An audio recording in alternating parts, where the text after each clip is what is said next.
Welcome students.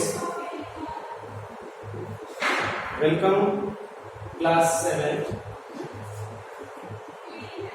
Today we study chapter 2 lecture 6.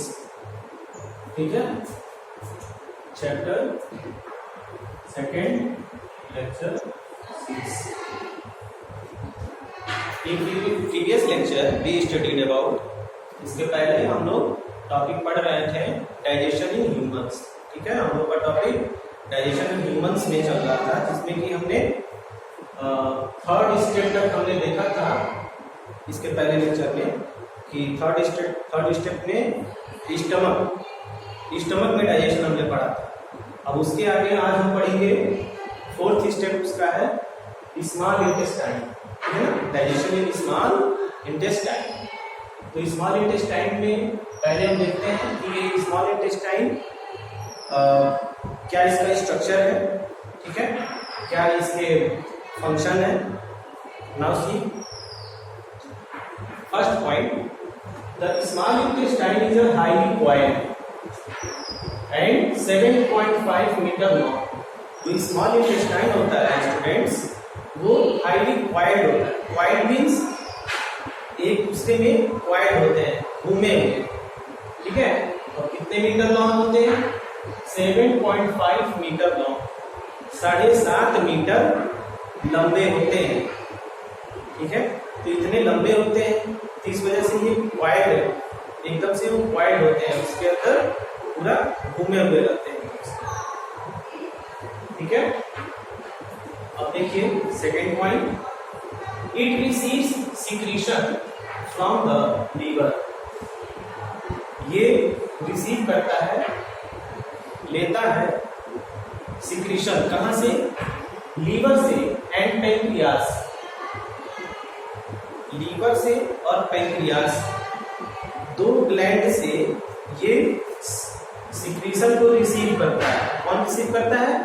Small intestine. ठीक है, liver से एक डक्ट आएगा और पैंक्रियास से एक डक्ट आता है. दोनों डक्ट मिला के कॉमन डक्ट बना लेते हैं, और वो फिर रिसीव होता है किसमें? ओपन होता है स्मॉल इंटेस्टाइन. जैसे कि मैं एक छोटा सा फिगर बना दूं. अगर मान लीजिए कि आपका गॉल ब्लैडर है, जीबी. ठीक है, तो ये इससे डक्ट निकलती, और ये डक्ट फिर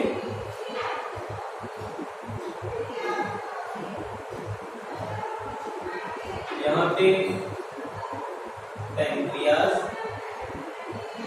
पैंक्रियास है, यहाँ पे इससे भी डक्ट निकलती है,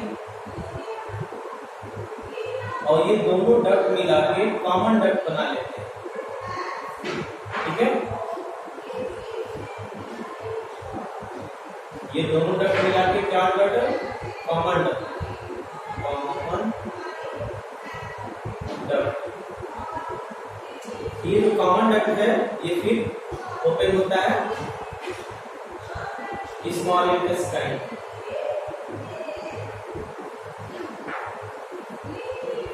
ये हाईली क्वाइल्ड होता है, ये देख रहे हैं. ये जो स्मॉल इंटेस्टाइन है ये हाईली क्वाइल्ड होते हैं. तो लिखूंगा स्मॉल इंटेस्टाइन. तो गॉल ब्लैडर से डक्ट निकला, पैंक्रियास से डक्ट निकाला, दोनों डक्ट मिलकर क्या बनाए? Common duct. और फिर ये कॉमन डक्ट ओपन हो जाता है इसमें स्मॉल इंटेस्टाइन. तो कुछ इस तरह से स्ट्रक्चर होता है जो आपने देखा. और लीवर और पैंक्रियास, क्योंकि लीवर में एक सैक लाइक स्ट्रक्चर होता है जिसको गॉल ब्लैडर कहा जाता है. उसी गॉल ब्लैडर में बाइल जूस एकत्रित होता रहता है, इकट्ठा होता रहता है, एक्यूमुलेट होता है, और जब जब उसको जरूरत पड़ता है तो वो सीक्रेट करता रहता है. ठीक है ना. तो सीक्रेशन जो है यहाँ लीवर से, जो गॉल ब्लैडर है, यहाँ से भी सीक्रेट होगा, पैंक्रियास से भी सीक्रेट होता है एट इंटरवल ऑफ टाइम, कुछ समय. अब देखिए liver is a reddish brown gland. Liver जो है रेडिश ब्राउन ग्लैंड है, situated in the upper part of abdomen.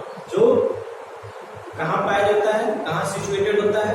Upper part of abdomen, abdomen के ऊपरी हिस्से, at right side, right side. It is the largest gland, ठीक है ना। जो लीवर है ये लार्जेस्ट ग्लैंड है। लीवर क्या है? लार्जेस्ट ग्लैंड है in the body and important role in the body. और इसका रोल क्या है? Very important. अब देखिए, it secretes bile juice. Liver क्या करता है? Bile juice, bile juice secrete करता है, that is stored in the सैकला, जो कि स्टोर होता रहता है किसमें? गॉल ब्लैडर में, जो भी हमने बताया है ना। लीवर सीक्रेट करता है बाइल जूस, जो स्टोर होता है किसमें? गॉल ब्लैडर में, ठीक है ना। Gall bladder is a sac like, bag like structure, एक बैग थैलीनुमा स्ट्रक्चर होता है जिसमें कि बाइल जूस वो स्टोर होता रहता है, एकत्रित होता है। अब देखिए, the bile plays an important role. Bile जो है बहुत ही इंपॉर्टेंट रोल प्ले करता है। क्या करता है ये? In the digestion of fats, digestion of fats ये करता है, ठीक है ना। फैट का डाइजेशन करता है। नाउ पैंक्रियास देखिए, the pancreas is a large cream colour, ये क्रीम कलर्ड का होता है gland, located just below the stomach, जो कि स्टमक के ठीक नीचे होता है, ठीक है ना। आप फिगर में देखेंगे बुक में, तो स्टमक के ठीक नीचे एक स्ट्रक्चर होता है थैलीनुमा, झिल्लीनुमा, और किस कलर में होता है? ये क्रीम कलर, ठीक है। ग्लैंड होता है, ग्लैंड मीन्स ग्रंथि। अब देखिए, the pancreatic juice acts on, pancreatic juice क्या करेगा? Pancreatic juice acts on carbohydrates, वो कार्बोहाइड्रेट पर वर्क करेगा, फैट को डाइजेस्ट करेगा और प्रोटीन, किसको किसको? कार्बोहाइड्रेट, फैट्स, प्रोटीन, ठीक है ना, डाइजेस्ट करेगा। क्या करता है? Change in simpler form, change in simpler form, simpler form में चेंज कर देगा, जिससे कि हमारा स्मॉल इंटेस्टाइन एब्जॉर्ब कर लेगा, ठीक है ना, उसके न्यूट्रिएंट को एब्जॉर्ब कर लेता है। तो लीवर से आपने देखा, लीवर से सिक्रीट होता है बाइल जूस, और पैंक्रियाज से सिक्रीट होता है पैंक्रियाटिक जूस। पैंक्रियाज से सिक्रीट होगा पैंक्रियाटिक जूस, क्लियर है। Now the partly digested food. अब जो पार्टली डाइजेस्टेड फूड है, मतलब जो आधा डाइजेस्ट हो चुका है, that is partly digested food, now reaches the lower part of small intestine. अब वो पहुंचता है, reaches lower part of small intestine, small intestine के लोअर पार्ट में पहुंचता है, ठीक है। Where the intestinal juice completes the digestion, जहां पर इंटेस्टाइनल जूस जो है वो कंप्लीट करता है डाइजेशन को of all component of food, food के सारे कंपोनेंट को डाइजेस्ट करके कंप्लीट करता है, okay. Now the carbohydrates get broken into simple sugar. जो कार्बोहाइड्रेट है गेट ब्रोकन मतलब डाइजेस्ट होता है, किसमें? सिंपल शुगर में, सच एज ग्लूकोज में। तो कार्बोहाइड्रेट किसमें चेंज हो गया?